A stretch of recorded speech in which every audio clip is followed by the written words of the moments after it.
you guys visiting? 3 different rivers. We got 45 minutes. Enjoy the scenery. Right down here, it ends its 99-mile journey down here at the confluence where it joins up with the St. Joe River. So we're going to be going down to the confluence. We're going to go on all 3 rivers today. Gas works for the city. Way back in the late 1800s, natural gas was discovered in northern Indiana. They tried drilling for it here in the Fort Wayne area, didn't have a lot of luck with it. You know, greatly improved their standard of living. Things like iron kettles and utensils and rifles and powder and shot, different kinds of cloth and processed sugar. I'll tell you about the canal first. The canal was a man-made waterway that went all the way from Toledo, clear up on Lake Erie, all the way down to Evansville on the Ohio River.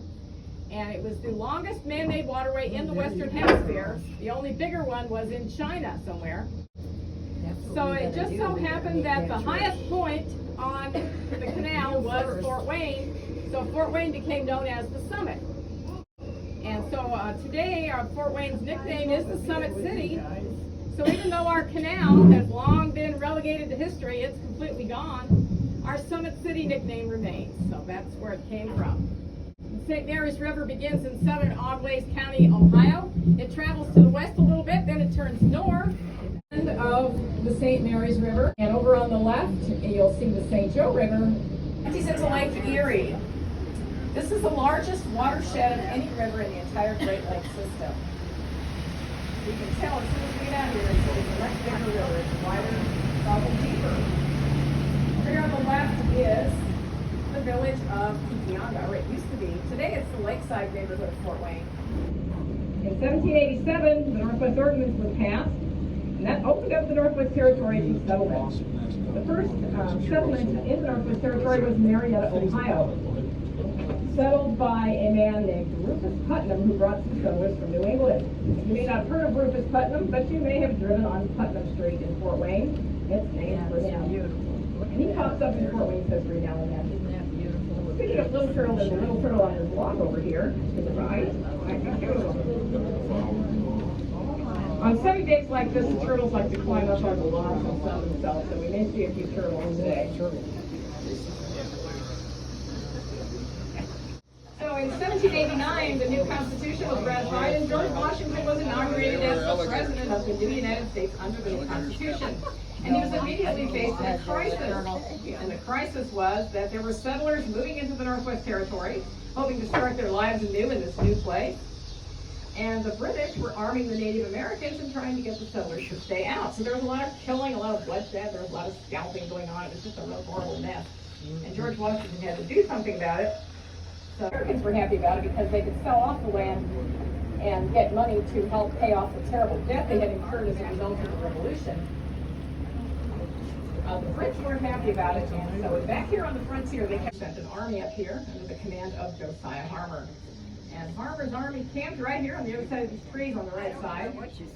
And in one of the battles, his army marched across the Maumee River right here. It was only about a foot deep because they didn't have the Hosey Dam in those days.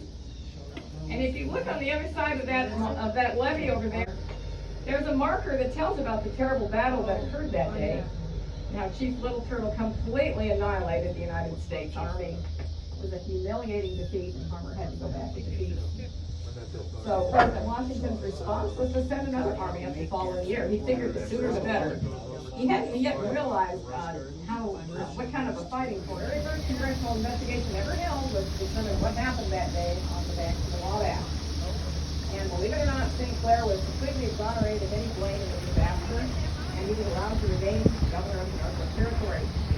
Greenville, about 80 miles from here, they called it Fort Greenville, his largest fort. And about 20 miles from there, they came across the remains of all those people that had been killed there almost 3 years before. It was almost 1,000 people. They weren't able to defeat General Wayne's forces. So Little Turtle started thinking, he's dead as mad.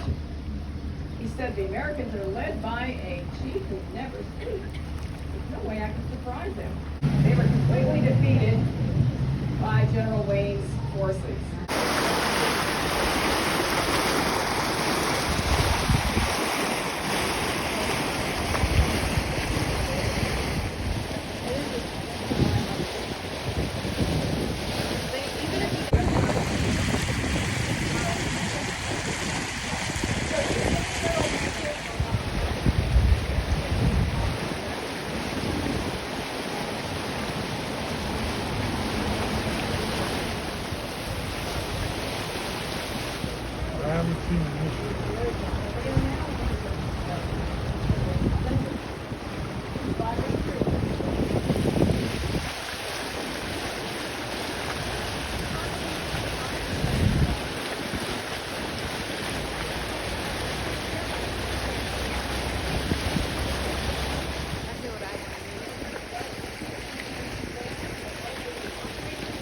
That is so beautiful. All the kayaks and the colors. I always came across, I'm like, oh my goodness.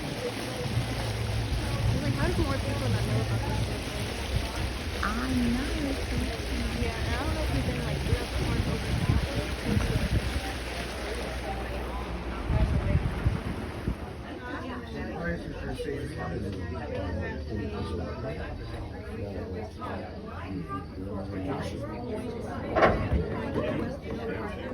These little swings up here.